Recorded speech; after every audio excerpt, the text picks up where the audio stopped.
कि देश भर के जितने राज्यों में मैं जाता हूं,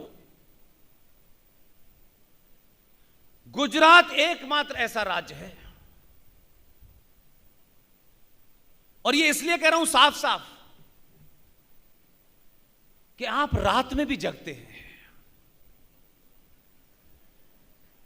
और रात में भी आपको राष्ट्रवाद चढ़ता है, जबकि रात में देश भर में चले जाइए, किस जगह खाना खाना है, किस पिकनिक स्पॉट को घूमना है, लोगों की दुनिया 9 बजे समाप्त हो जाती है। गुजराती रात के 9 बजे राष्ट्रवाद पे भाषण सुनने आता है।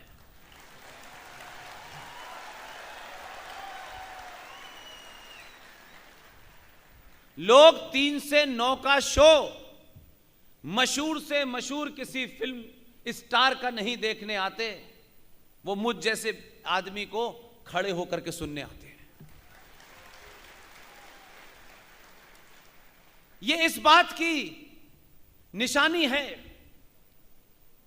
कि आप आधुनिक भी हैं, आपने दुनिया के साथ कदम ताल भी की है, लेकिन अपने पैरों को सनातन की जड़ों से पकड़ रखा है।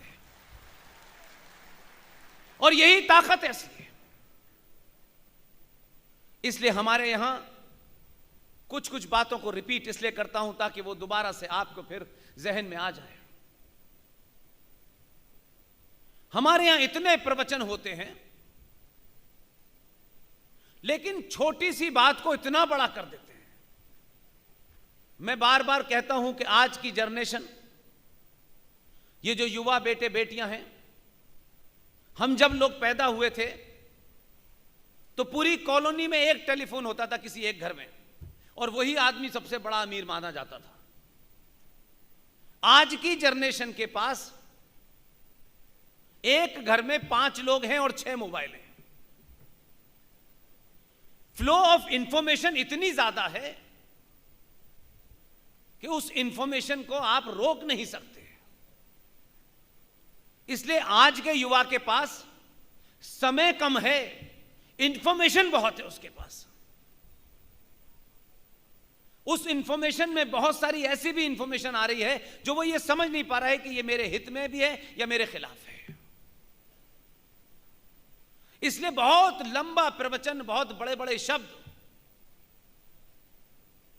स्ट्रॉन्ग जार्गन्स, डिफिकल्ट मीनिंग, इस भाषा में आज के युवाओं से बात मत करिए।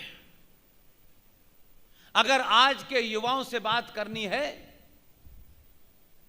तो मैगी को सत्तू में लपेट करके बनाइए,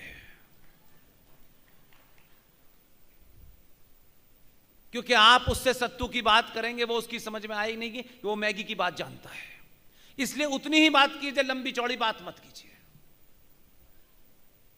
इसलिए दुनिया का सबसे बड़ा झूठ जो लगातार चल रहा है, और जो कौमें, जो सभ्यताएं अपने डर के कारण, अपने लालच और स्वार्थ के कारण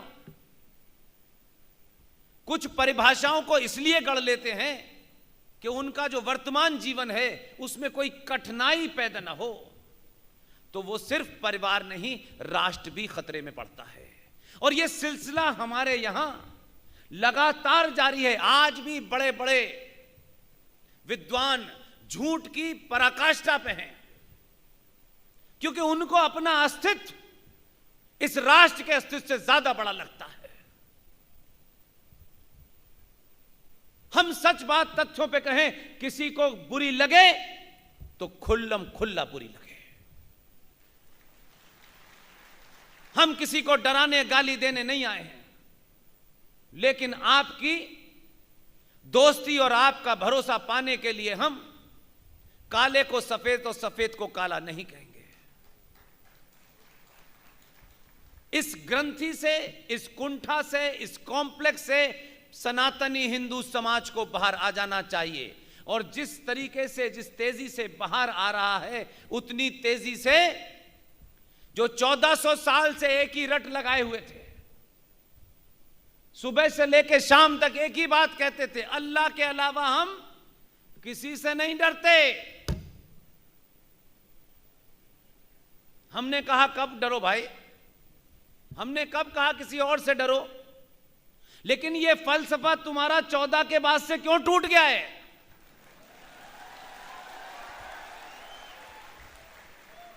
इसने भी कुछ नहीं किया,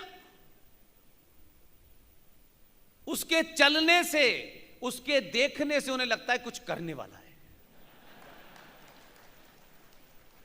तो अल्लाह पे यकीन तुम्हारा पहले भी कमजोर था और आज भी कमजोर है, क्योंकि तुम अल्लाह को अपने स्वार्थों, अपने निजी हितों के लिए मानते हो और छोड़ देते हो। हम दुनिया की सबसे पुरानी सभ्यता हैं। जब ये ब्रह्मांड, ये कायनात, ये यूनिवर्स बना होगा, हम तब से हैं। हजारों बार हमारा कत्ल हुआ, लूटे गए, लेकिन आज भी, क्योंकि यह समाज जड़ समाज नहीं है, क्योंकि इसकी कोई किताब नहीं है कि जो किताब में 1400 साल पहले फरमाया गया है कि धरती चपटी है, इसलिए वहां अब धरती चपटी है, वो उनकी खोपड़ी भी चपटी है, उसमें कोई बात ढंग की रुकती नहीं है, चली जाती है नीचे। हम तब भी ये मानते थे, तब भी हम सूर्य को नमस्कार करते थे, तब भी हम पर्यावरण की बात करते थे, जब दुनिया को ये क्लाइमेट चेंज का जो नया नया आज की युवा पीढ़ी के सामने शब्द आया है, ये तब भी था।